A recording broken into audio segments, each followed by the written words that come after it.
أهلا بكل مستمعينا في الحلقة الرابعة من بودكاست أنوثة بالياسمين. معاكم أنا نيرة شنب ولايف كوتش ياسمين عبد العزيز. في الحلقة اللي فاتت نهينا كلامنا وإحنا بنتكلم عن الاستقبال، فمحتاجين حضرتك تكلمينا أكتر عنه وتفهمينا معنى الاستقبال في حياتنا. أهلا يا نيرة وأهلا بكل مستمعينا. تاني بقول لكم سعيدة جدا جدا بالبودكاست ده، وسعيدة بكل المعلومات اللي بتنفق فيه، وطبعا بصحبتك يا نيرة أحلى ما فيه. ويا رب يجعله بالنفع على الجميع وعلى الجميعات بقى كل اللي بتسمعه. اللهم آم، آمين. الاستقبال.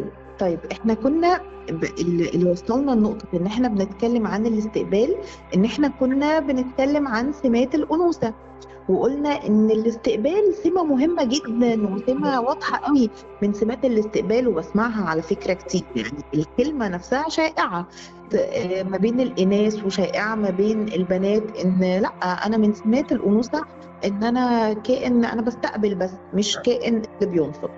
ولكن الشائع منها في هزة شوية، يعني مش واضح.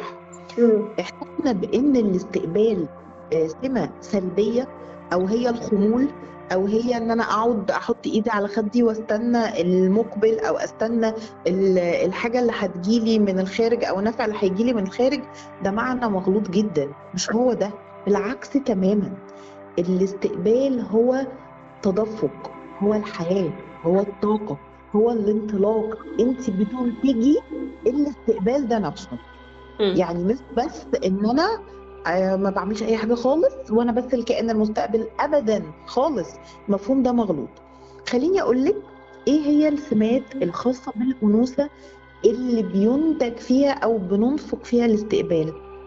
مم. عارفه يا نيره، الاستقبال ده بالظبط عامل زي الايه، الكهرباء اللي بتشغل بقيه المواتير في الجهاز. يعني انا لازم الجهاز ده اوصله الدايره الكهربائيه عشان خاطر يبدا يشتغل وينتج ويتفاعل ويعمل منه المطلوب منه. مم. الاستقبال بالظبط هو البروسيسور ده، هو الطاقة دي، هو الكهرباء دي اللي بتشغل بقية المواتير اللي هي بقية السمات الخاصة بالأنوثة، عشان في الآخر أنتج النموذج المتزن من الأنثى. يعني خليني يعني أفهم من حضرتك، الاستقبال بيجي في الأول وبعدها باقي سمات الأنوثة، ولا العكس؟ لو أنا مثلا سمات الأنوثة كلها عندي تمام ومتوازنة يكون الاستقبال عندي كويس. الاستقبال بيجي في الأول وفي النص وفي الآخر وفي كل سمات الأنوثة. مم. كل سمات الأنوثة ما كانت ناضجة جوايا وواعية بيها ومدركة ليها وبعززها، أنا بعزز الاستقبال. طب ولو العكس يا ياسمين؟ والعكس برضو، لو أنا أدركت المعنى الحقيقي للاستقبال والمعنى الحقيقي للسمة دي وبدأت أفعل واشتغل على السمة دي، أنا أوتوماتيك بشغل بقية السمات كلها. ليه؟ عشان اللي هقوله لك ده. انا لما ببدا انفق استقبال بنفقه في ايه؟ بنفقه في بقيه سماتي. زي ايه؟ زي مثلا السمه الخاصه بالانصات والاحتواء. دي سمه انثويه، ان انا اكون مستمع جيد للعلاقات الموجوده في حياتي وللاشخاص الموجوده في حياتي مم. وللشريك الموجود في حياتي. بقدر ان انا اسمعهم حقيقي واحتوي مشاعرهم واحتوي افكارهم بدون احكام وبدون مقاومه، بدون رفض، مع احترام الاختلاف. دي سمه من سمات الانوثه. مم. هتقدر السمة دي تشتغل وتعزز ازاي لو انا مش جاهزة ان انا استقبلها؟ مش هتكون موجودة. فاللي بيشغل السمة دي عندي هو الاستقبال. مم. سمة المرونة والتكيف، القدرة على ان انا اكون متكيفة مع اي ظروف متغيرة بسلاسة وبهدوء، من غير ما اكون متوترة ومضغوطة ورافضة. لا لا لا، بمنتهى الهدوء. اللي بيشغل سمة المرونة دي ايه؟ القدرة على الاستقبال، او مم. سمة الاستقبال. السمة من سمات الأنوثة هي اسمها الحاضر والآن، والاستمتاع بالحاضر والآن. إن أنا أكون متواجدة ذهنيا بقلبي وبعواطفي وبتفاصيلي وبأدواتي اللي في دماغي كلها وبوعي. لو بتكلم في الموضوع الفلاني مع صديقة ليا بكون بكل ذهني وحواسي معاها. لو خرجت منه وحد من الأولاد احتاجني في حاجة بكون موجودة معاه بكل ذهني ومشاعري. لو أنا دلوقتي لا في المطبخ ببقى موجودة بكل التواجد في اللحظة والآن. ودي سمة من سمات الأنوثة اللي بيدعمها الاستقبال. التقدير والامتنان، ان انا اكون شخص ممتنة للنعم اللي في حياتي وللاشخاص اللي في حياتي وللاشياء اللي بتيسر لي والعلاقات. الامتنان ده من صفاتنا، من صفات الاناث. اللي بيدعم الامتنان والتقدير ده هو قدرتك على الاستقبال. اذا الاستقبال هو محرك بيشغل، هو مش هو الكهرباء اللي بتشغل كل المحركات. كل السلوك تعرفي التاني.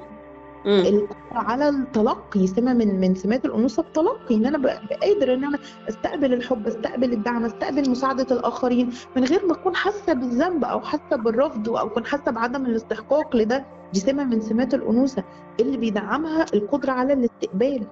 سمة الإلهام والحدث الداخلي، وإن أنا أكون سامعة صوتي الداخلي وأكون سامعة أفكاري الجديدة وأكون بدعمها وأكون بتظهر لي كتير. كل ده بيشغله الاستقبال. اذا هو البروسيسور، هو السورس الكبير، هو الكهرباء. زي انا بالظبط بشوفه كده يا نير. السمه دي هي الكهرباء اللي اول ما بتخش تعمل كل ما الموتور يشتغل يشتغل يشتغل، التروس كلها تلف تلف تلف، تلاقي الجهاز نور وبدأ الجهاز يشتغل وينتج الحاجة المتوقعة منه أو الشيء المنتظر منه. فهمتيني؟ فهمت جدا النقطة دي. طيب لو جينا بقى ننتقل لنقطة تانية. طيب يا ياسمين، هو أنا اللي أنت عمالة تتكلمي عنه وبتقولي عنه إن هو مهم وجميل ده، هو أنا ده أشغله جوايا إزاي؟ يعني أنا أقول أنا بستقبل، أنا تمام دلوقتي، طب أنشغل ده إزاي؟ وإيه الحاجات اللي تقولي إن هو في مشكلة عندي ومش شغال كويس؟ خليني أقول لك نقطة نقطة فيه. لو حابة طيب تقاطعيني تسألي عن حاجة أنا معاكي. لا خلاص، خلينا نبدأ ان احنا نتكلم ازاي اعرف ان انا عندي مشكلة في الاستقبال او ان انا يعني مش مستقبلة. طيب عشان اعرف ان انا عندي مشكلة في الاستقبال هقولك ايه الحاجات اللي هي توضح المشكلة، وبعد كده نبدأ نقول طب ايه الطرق اللي ممكن تساعدني على ان انا ادعم الجزء ده واعززه جوايا. لو انا شخص بيركز طول الوقت على الناقص مش على الوفرة، اعرف ان انا عندي مشكلة في الاستقبال. انا طول الوقت عيني على انا ما عنديش ايه، عيني على ايه اللي ناقص، ايه اللي مش متوفر عندي، ومش مركزه على الوفره اللي موجوده في حياتي، مش مركزه على المتوفر، مش مركزه على النعم، اعرف ان انا عندي مشكله في الاستقبال. لو انا شخص بيعاني من عدم التوازن العاطفي، يعني ما عنديش استرخاء عاطفي في علاقاتي، على فكرة مش شرط مع الشريك، عامة ما عنديش الإحساس بالكلام الطيب، الإحساس بالتواصل الطيب، الحالة النفسية العاطفية المسترخية، أعرف إن أنا عندي مشكلة في الاستقبال وعندي مشكلة في إن أنا أتقبل أساسا علاقات أكتر ناجحة أو علاقات أكتر إيجابية. لو أنا دايما حاطة نفسي في نموذج إن الأخذ ده ضعف ولازم أعمل كل حاجة بنفسي وما ينفعش ألجأ للآخرين وما ينفعش أطلب المساعدة ولازم أكون كائن متحرر تماما، وحاطة كل المعتقدات دي في دماغي، ده بيوقف مجال التدفق أصلا، فإذا بيوقف أصلا الاستقبال. تمام. لو أنا عندي مشكلة في التقدير الذاتي، مش بعرف قيمة نفسي، مش عارفة أتكلم عن نفسي كويس، مش عارفة أحب نفسي، مش عارفة أشعر باستحقاقاتي أصلا والحاجات اللي أنا أستاهلها، أنا بقفل عندي برضو ووقف عندي سمة الاستقبال. لأن مهم جدا إن أنا أكون مدركة قيمتي ومدركة استحقاقي ومدركة مميزاتي ومدركة مهاراتي ومدركة نعم الله اللي موجودة فيا، اللي ربنا أنعم عليا وخلقني بيها أصلا من سماتي ومن صفاتي. إدراكي لكل النموذج ده بيعزز عندي القدرة على الاستقبال. فمعنى ان الحاجات دي تكون مش موجودة واكون بعيش دور لا الاخذ ده ضعف وان انا لازم اكون بعمل كل حاجة وانا الكائن الخارق، ان لا ما خليني اركز على الحاجات الناقصة وابص عليها، اعمل ايه وما اعملش ايه ومش شايفة الوفرة، ما عنديش استرخاء في علاقاتي العاطفية كفاية، ما عنديش النموذج اللي عارفة ادعم بيه الجانب العاطفي في حياتي وحاسة براحة وباستقرار وبتوازن فيه، أعرف هنا إن أنا عندي مشكلة في سمة الاستقبال اللي بالتالي بتعود على بقية سمات الأنوثة كلها، تبوظ وتعرقل وتعطل إنتاجية وتفقد سعادة وتفقد علاقات وتدخل تعمل. بصي يعني مش عايزة أضخم لك هي بتأثر قد إيه بالسلب، ولكن ده اللي بيحصل فعلا. كل ده حطي ما بين قوسين مش فاهمة ومش مدركة ومش واعية بمعنى الاستقبال. تمام. طيب ده بقى يخلينا ننتقل للجزء التاني من حلقتنا، ازاي نقدر نعزز الاستقبال في حياتنا. طيب، في طرق احنا ممكن نعزز بيها السمة دي. منها طرق نفسية يعني داخلية كلها حديثي مع الداخل، ومنها طرق برضو ممارسات يومية انا اقدر انفذها. يعني مش عايزة اقول مادية بس، ولكن هي حاجة اقدر اعملها وتكون واضحة ليا. وخلينا نتفق على حاجة، ان اي شيء اي عادة اي سلوك انا حابب انه يكون فيا واتمارسه وابتدي اعمله ويكون من عاداتي ويكون من صفاتي، بيحتاج مني وقت، بيحتاج مني بذل. مش لازم يكون البذل ده جهد شديد. بيحتاج مني انفاق عشان خاطر اقدر اخلي ده سمة من سماتي او صفة من صفاتي او عادة وسلوك بقدر اعمله بمنتهى السهولة واليسر، وبقدر اعمله بلا واعي. فاوعى تتخيل ان انت بمجرد، او ما تتخيلي بمجرد ان انت هتسمعي الكلمتين دول من ياسمين، هتكتبيهم على ورقه، هتطلعي من الاوضه تقولي انا كده خلاص فهمت ان هما كده خلاص توماتيكي. مفيش. لا، لازم تاخدي انت كمان خطواتك، لازم تاخدي انفاقك فيها، توعية نفسك، ادراكك، تدوري اكتر وتقري اكتر وتسمعي اكتر وتفعلي اكتر جواكي، لان انت بتعملي لنفسك الكنز الحقيقي، الاستثمار الحقيقي، الشيء الحقيقي اللي يمدك بالسعادة. مش الاستثمار المادي ولا الاستثمار في العلاقة. ده حاجة بتاعتك انت بتستثمري في نفسك وفي سماتك. فخلينا نكون متفقين ان احنا لازم ناخد سعينا، لازم نبذل سعينا في ان احنا نحقق ده او ان احنا نحصل عليه. تمام جدا. تعالي نقول ايه هي السمات دي، او ايه هي النقاط اللي ممكن تساعدني على ان انا انمي او اعزز الاستقبال وادعمه جوايا انا كأنثى. اولا، انا ممكن اعمله ده من خلال ممارسات التأمل والاسترخاء.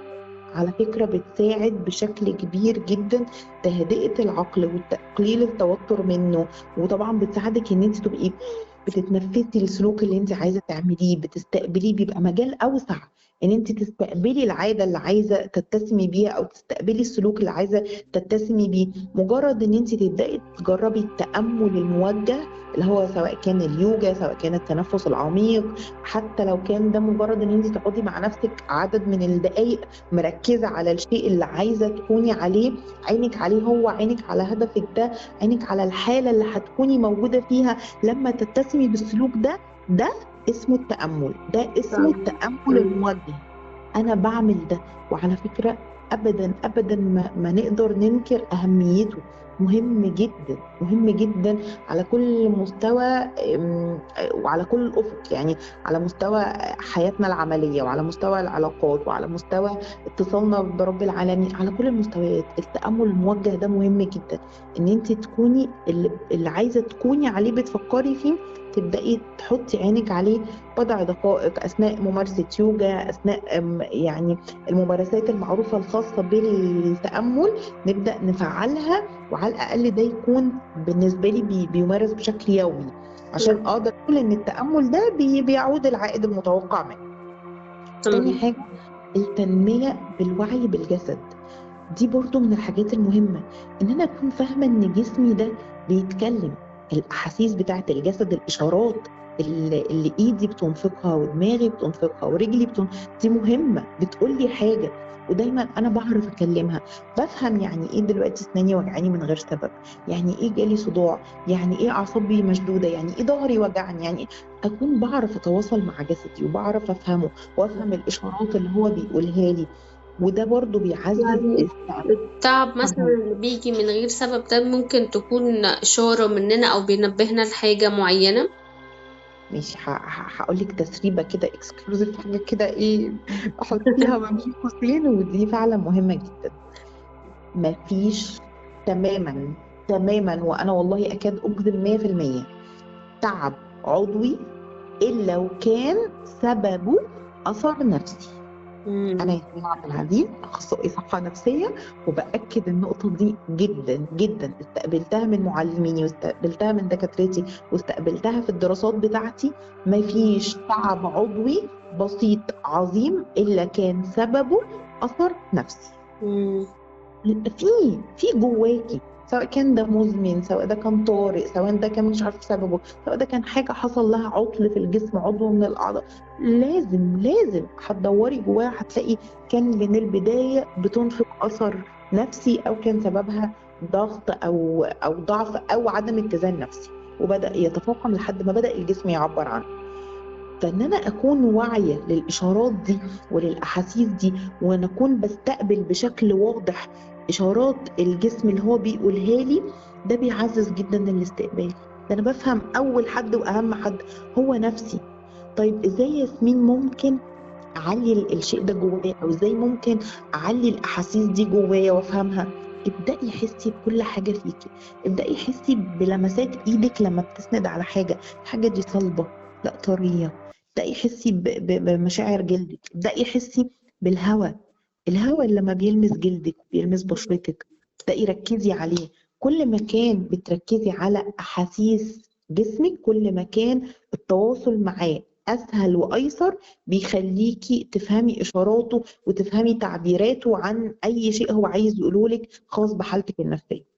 فده ممكن يتعمل بتمارين بسيطة جدا ليها علاقة بالإحساس بالهواء، بالإحساس بالملمس بالخارجي، الإحساس بنبضات القلب، الإحساس بالنفس اللي بيوصل لحد الداخل ويطلع تاني. وممكن أعمل تمارين النفس باستمرار عشان أبدأ ألاحظ وجود دخول وخروج النفس. دي كلها حاجات بتدعم إحساسي بوعي بالجسد، وبتدعم سمة الاستقبال، وبتعليها كمان جوايا، وبتعلي إحساسي بيها. مم. سمة كمان من السمات المهمة جدا اللي ممكن تعلي، أو الممارسات اليومية اللي تعلي إحساسي بالاستقبال أو تعلي سمة الاستقبال عندي، هي الامتنان. تخيلي مم.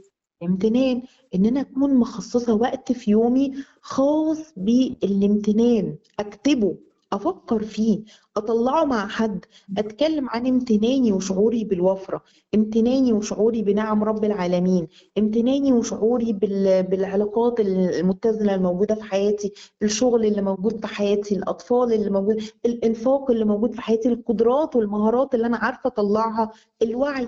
إحساسي بالامتنان لرب العالمين، وإحساسي بالامتنان للأشخاص والعلاقات وحتى الأشياء اليومي، سواء كان بالتفكير أو بالكتابة أو بالحديث، كل ده سمة من السمات اليومية أو من الممارسات اليومية اللي تساعدك على إن أنت تعلي وتعززي وتدعمي سمة الاستقبال عندك كأنثى.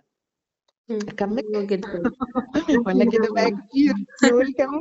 احنا كده طولنا عليهم. احنا ممكن يعني سريعا حضرتك تختمي معانا في دقيقة ونكمل معاهم الحلقة الجاية إن شاء الله باقي الممارسات اللي تعزز الاستقبال.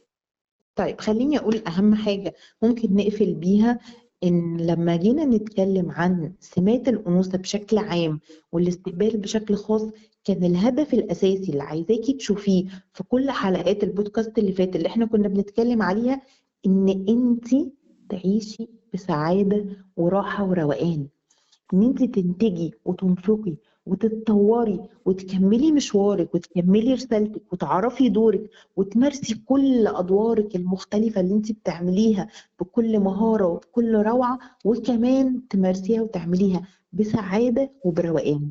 ده هدفك الأساسي، وده هدفنا اللي احنا عشانه اتكلمنا وأنفقنا المعلومات دي عشان توصلك وعشان تسمعيها. دايما كوني شايفة هدفك، ودايما خدي خطواتك اليومية في اتجاه هدفك وفي اتجاه تحقيقه. تمام، حلو جدا. شكرا لحضرتك ونتقابل الحلقة الجاية. شكرا يا نيرة، وإن شاء الله أشوفكم على خير.